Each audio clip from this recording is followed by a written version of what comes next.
Moto3 dan kejutan seolah menjadi dua hal yang tidak pernah bisa dipisahkan. Dan sesi praktis di Mugello kali ini kembali membuktikannya.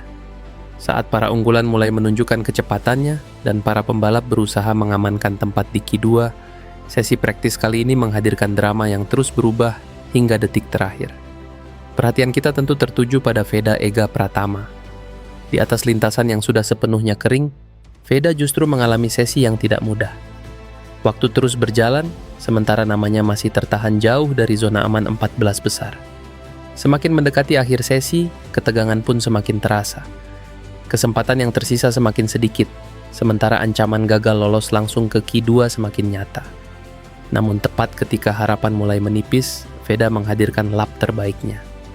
Dalam satu putaran terakhir yang menentukan, pembalap Indonesia ini melesat naik dan secara dramatis mengamankan posisi di 9 besar, sekaligus merebut tiket langsung menuju Q2.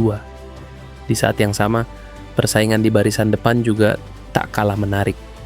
Ketika para favorit saling berebut posisi, pembalap Inggris Scott Ogden justru muncul sebagai kejutan terbesar dan berhasil mencuri perhatian. Lalu, bagaimana seluruh drama ini terjadi? Mari kita bedah jalannya sesi praktis Moto3 kali ini.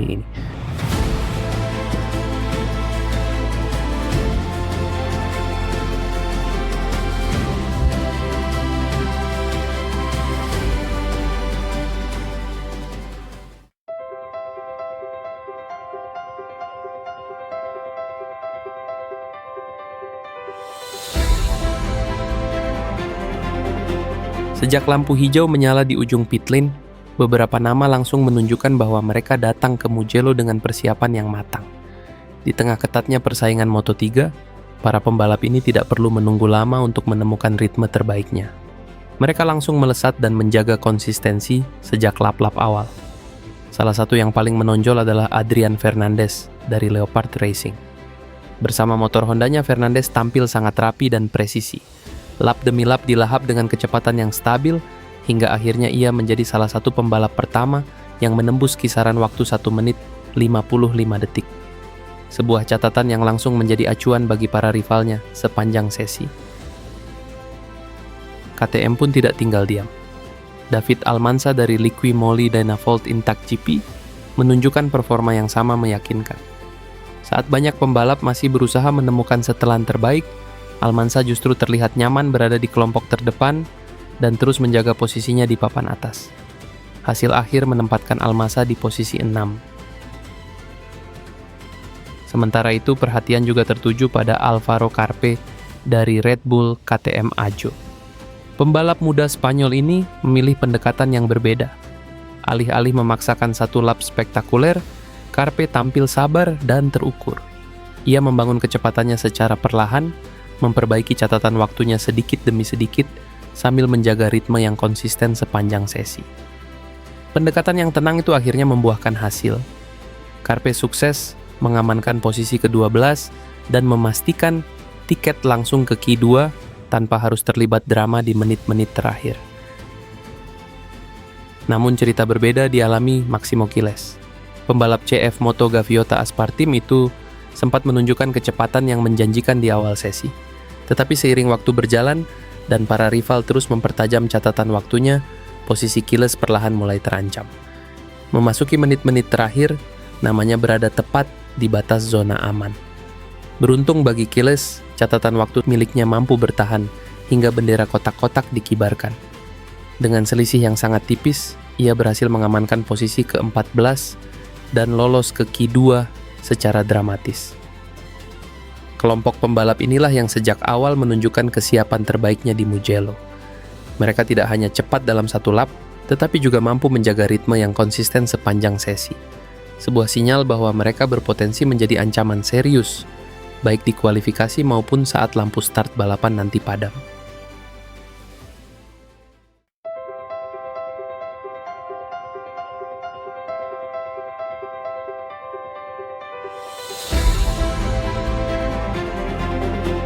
Saat sebagian besar perhatian tertuju pada Adrian Fernandez, kejutan justru datang dari arah yang tidak banyak diperkirakan.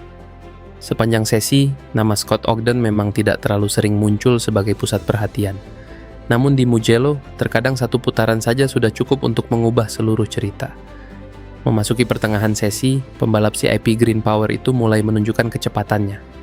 Sedikit demi sedikit ia memperbaiki catatan waktunya, hingga akhirnya sebuah lap luar biasa lahir dari tangannya. Dengan kecepatan yang nyaris sempurna, Ogden mencatatkan waktu 1 menit 55,812 detik dan langsung melompat ke puncak klasemen. Dalam sekejap, nama-nama yang sebelumnya mendominasi harus rela tergeser. Namun drama belum selesai. Tak lama kemudian, Marco Morelli dari CF Moto Gaviota Aspar Team ikut memberikan kejutan. Pembalap muda Argentina itu tampil sangat cepat dan berhasil menempel ketat posisi Ogden di urutan kedua. Jarak di antara keduanya bahkan nyaris tak terlihat. Hanya 0,036 detik yang memisahkan posisi pertama dan kedua. Sementara itu, Adrian Fernandez yang sempat terlihat paling nyaman sepanjang sesi harus turun ke posisi ketiga. Hasil ini kembali menunjukkan betapa tipisnya batas antara keberhasilan dan kegagalan di Moto3. Satu tikungan yang dilewati lebih sempurna, satu slipstream yang dimanfaatkan pada waktu yang tepat, bisa mengubah seluruh peta persaingan dalam hitungan milidetik. Dan di Mugello, Scott Ogden adalah pembalap yang berhasil memanfaatkan momen itu dengan sempurna.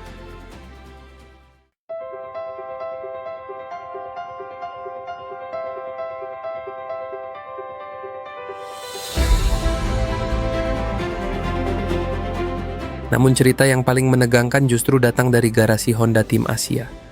Jika sebagian pembalap sudah terlihat nyaman sejak awal sesi, hal yang sama tidak terjadi pada Veda Ega Pratama. Praktis di Mugello ini sempat berubah menjadi ujian yang sangat berat bagi pembalap Indonesia tersebut. Sejak keluar dari pit lane, Veda terlihat kesulitan menemukan ritme terbaiknya. Waktu terus berjalan, sementara namanya masih tertahan jauh dari zona aman. Padahal secara karakteristik Mugello seharusnya menjadi sirkuit yang cukup bersahabat bagi Honda. Tikungan-tikungan cepat dan mengalir seperti Arabiata mampu memaksimalkan kelincahan motor Honda NSF 250 RW. Namun di lintasan semuanya tidak berjalan semudah teori. Saat para rival mulai mempertajam waktunya, Veda justru beberapa kali kehilangan lap penting akibat pelanggaran track limits. Lap yang seharusnya bisa membawanya naik ke papan tengah harus terhapus begitu saja. Perlahan situasi mulai berubah menjadi tekanan. Dan ketika waktu sesi tinggal kurang dari 5 menit, posisi Veda masih belum aman. Momen inilah yang menjadi titik penentuan. Veda memilih masuk ke pit untuk melakukan penyesuaian terakhir bersama timnya. Tidak ada banyak waktu tersisa, hanya satu kesempatan lagi. Namun bahkan pada round terakhirnya, keadaan masih belum berpihak. Di lap ke-11, Veda kehilangan waktu berharga di sektor ketiga. Catatan waktunya membengkak dan peluang untuk menembus Q2 kembali terlihat menjauh. Sementara itu, bendera kotak-kotak sudah semakin dekat. Kesempatan terakhir kini benar-benar tinggal satu lap. Dan di saat tekanan mencapai puncaknya, Veda justru menunjukkan kualitas terbaiknya.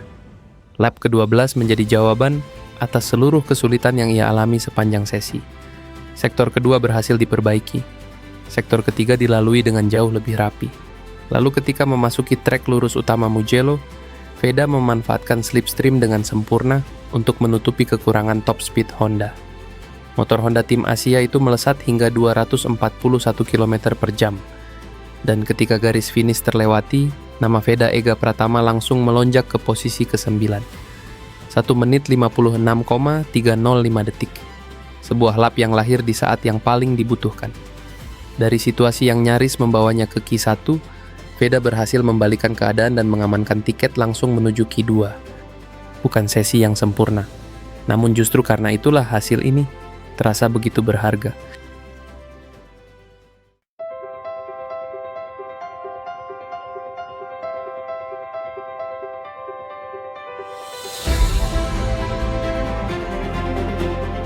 Namun tidak semua pembalap bisa mengakhiri sesi praktis dengan senyuman. Di balik para rider yang berhasil mengamankan tiket langsung ke Q2, ada pula mereka yang harus menerima kenyataan pahit dan kembali ke garasi dengan pekerjaan yang belum selesai.